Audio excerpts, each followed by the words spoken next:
peace.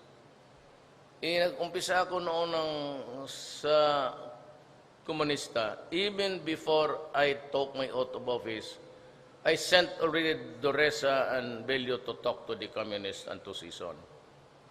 They were successful, except for a few hitches.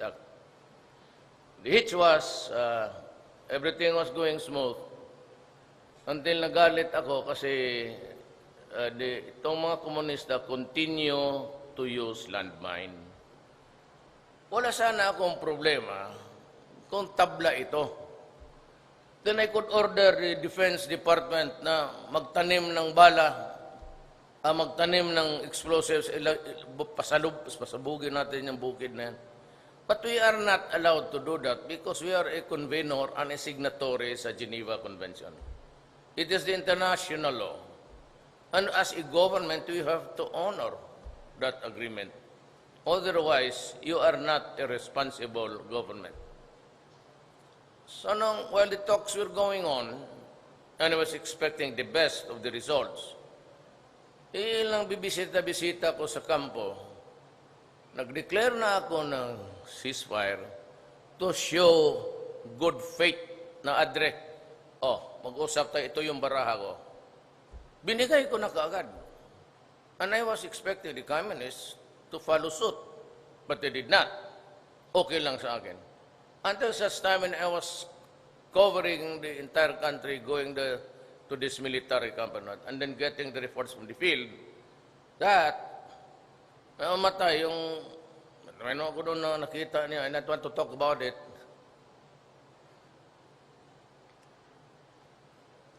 Wala naman pa, karinorte yung mata. So, tanong ako, bakit ganito? Kaya sa landmine. Kaya pag-uwi ko sa Davao, the day after, or about 2 days after, when I talked to the people there inside, nakaburol yung 1, 2, 3 na sundalo, sabi ko sa mga komunista, I've lifted the order, and if I hear isang putok lang na landmine na matay ang sundalo, goodbye ang peace talks. I will order the representatives of the government to come home and to tell them, forget about it. Alam mo, they could not even hang on to one barangay in the entire country. May namamatay sa atin. That natural yan eh. There's a conflict, there's a war. But itong mga komunista, masyadong high-handed kumano. Kaya ako napunde. Kasi ayaw nga mag-declare kaagad ng ceasefire. When I lifted the ceasefire, sabi pa kaagad nila, sana mag-ceasefire kami kagabi. Pati ako. Ano ako, PMT? Bubulahin mo ako ng ganun. Kaya nung nag-landmine, I said, long thereafter, sabi ko, isang putok na landmine. Wala na. So, agira tayo. We've been at war with them for 45 years. There are a generation of them na lumaki na lang, namatay na, hindi na makabalik. Kasi, magpapakita sila sa, pangmatsamingan sila, di mapatay rin sila. So, para sa akin, kayo, we are not at the losing end. I have so many soldiers to provide you if you want.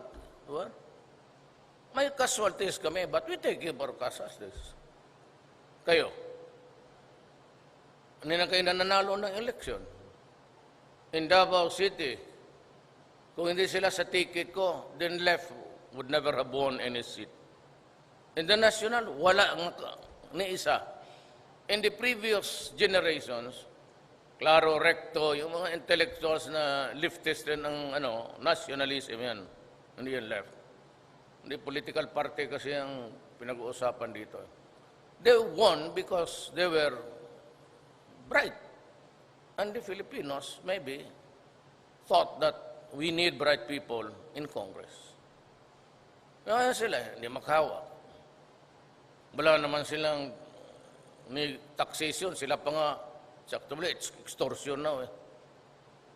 They thrive in Mindanao. You know why? Because the pinakamalaking nila, taxation na yun. They survive sa extortion money. So yan ang problema.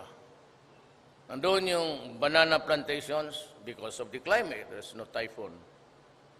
The mining industry is thriving even if almost all of them have violated the law.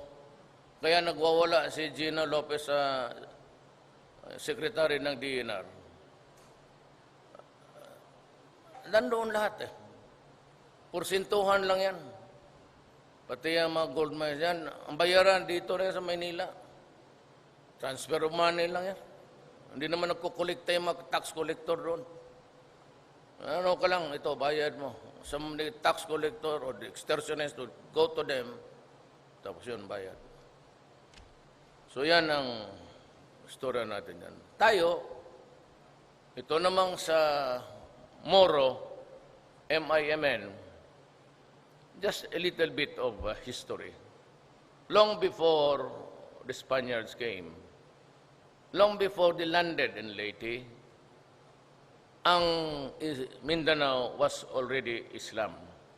Nauna through Malaysia, from the Central Mindanao, Central Asia.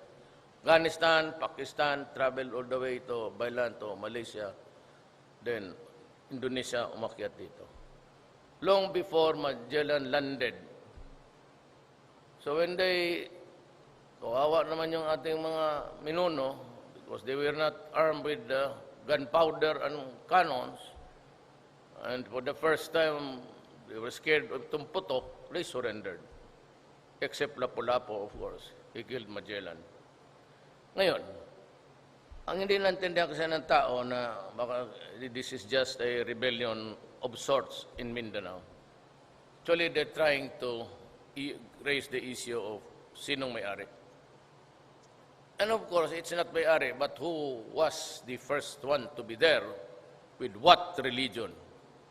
And so because fundamentally, ang dala ng mga Espanyol, Roman Catholic, ayun, hanggang ngayon, from the Spaniards to the Americans and to us. Pero kita, sabi natin na we understand the plight of the Moro. We would like to address the problem. And we would also want just to share with you ang Mindanao. Huwag na ninyong paalisin ang Kristiyanos because you would need a miracle there. But tayong nandyan sa gobyerno, we try to reach out for peace. And fortunately for everybody, tayong lahat, Murad seems to be on talking terms. Japar agrees.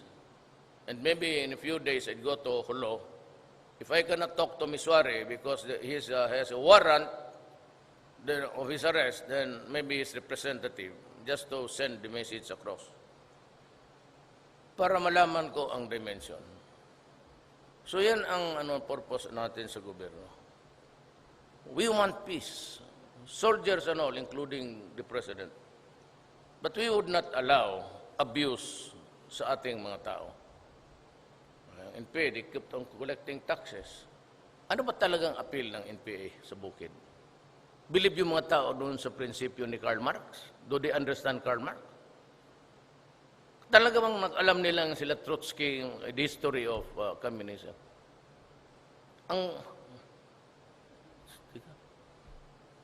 Ayaw mong mag-join sa amin. O, patay ka. There's nothing intellectual there except by the brute of the bullet.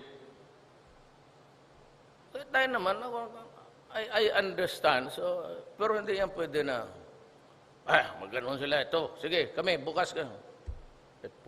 Sino ka? Hindi ako magpapayag, because I have the burden of representing the Republic of the Philippines. I would not allow people to, kung kami-kami lang magkaibigan, okay siguro, medyo suplado. But not in public before the people of the Philippines. Di ako sang-ayon ng ganun.